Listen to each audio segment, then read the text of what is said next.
Magandang araw at magandang buhay mga kabarya. Sa huling vlog ay ikwinento ko sa inyo ang mga coin set ng BSP series. Ang taong 2009 na kung saan ang 10 piso ay itinuturing na hard to find coin. At sa taong 2005 naman, ang hard to find coin ay ang 1 piso Rizal. Andyan din ang taong 2011 sa pagdiriwang naman ng 150th birthday ng ating pambansang bayani na si Dr. Jose Rizal. Taong 2012 naman ang portrait ay si Tandang Sora. Ang 2013 naman ay tungkol sa ating Supremo na si Andres Bonifacio. At ang taong 2015, ito naman ay tungkol kay General Miguel Malvar. Alam nyo ba, ang kabuoang coin set ng BSP series ay ito. At yan ang ating pagkukwentuhan ngayon, ang pang-ito. Dahil ito ang itinuturing sa lahat ng coin set ng BSP na hard to find coin set. Bakit? Dahil naandito ang dalawang semi-hard to find at dalawa ring hard to find coins. Kaya napakamahal nitong coin set na to. Huwag na natin patagalin at pagkwentuhan na natin mga kabarya.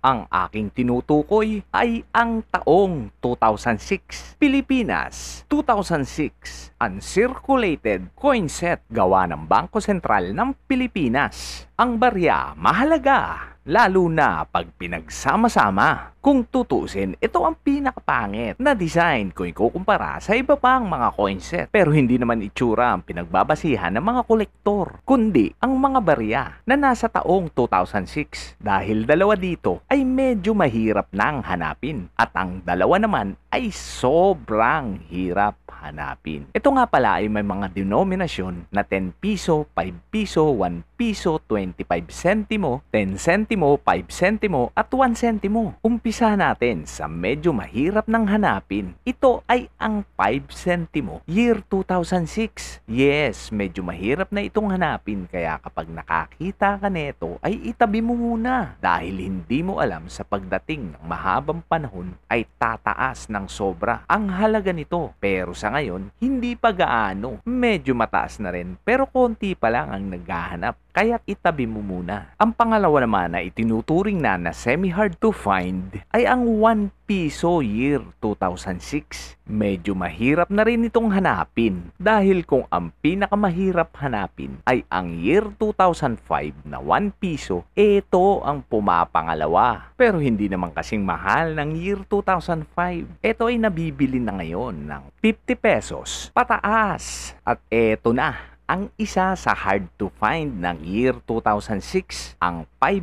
piso Emilio Aguinaldo. Alam nyo ba ang halaga nito ngayon? From 1,000 to 3,500 pesos. Yun pa yung mga barya na nag-circulate na o hindi perfect condition. Pero kung katulad nito na brilliant, uncirculated at hindi pa nadadampian ng libag, ang halaga nito ay nasa 4,000 to 5,000 pesos. At kung sa tingin mo na ito na ang pinakamataas na year 2006 ay nagkakamali ka dahil ang isa pang hard to find na year 2006 ay ang 25 sentimo. Yes, mas mahal ito sa 5 piso year 2006. Pero pareha sila na itinuturing na hard to find. Nagkataon lamang na mas mahirap itong hanapin kumpara sa year 2006 na 5 piso. Ang halaga nito kapag circulated o yung may mga sugat na ay from 1,000 to 3,500 din. San siya nagkaiba? Pag uncirculated condition na katulad nito na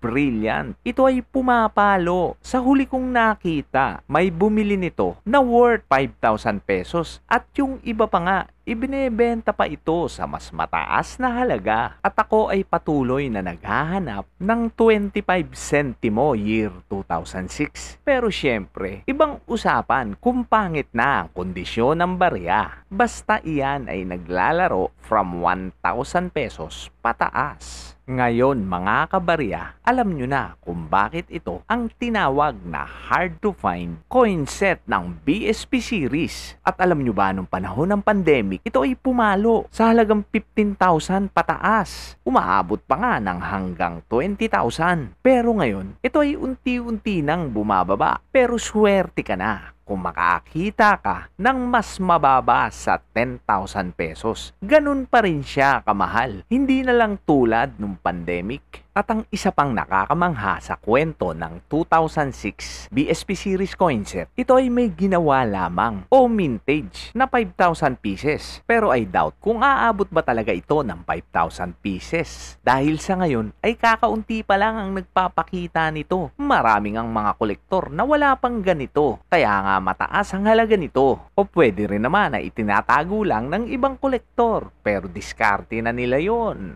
Ang halaga nito taong 2006 nang inilabas ng Bangko Sentral ng Pilipinas, ito ay 162 pesos lamang. Kaya't swerte ng mga kolektor na nakapagtago ng marami na ganito. Biruin mo, 162 pesos mo lang nabili noong taong 2006. Ngayon, nasa 10,000 na pataas. At mapalad na rin ako dahil matagal ko na itong hinahunting. Medyo kailangan lang talaga ng budget. Pero ito talaga ang kaligayahan ng isang coin collector. Ang makumpleto ang kanyang mga koleksyon. At ngayon nga, nakumpleto ko na ang mga coin set ng BSP series. At dyan ko natatapusin ang aking kwento. Maraming salamat, mga kabarya.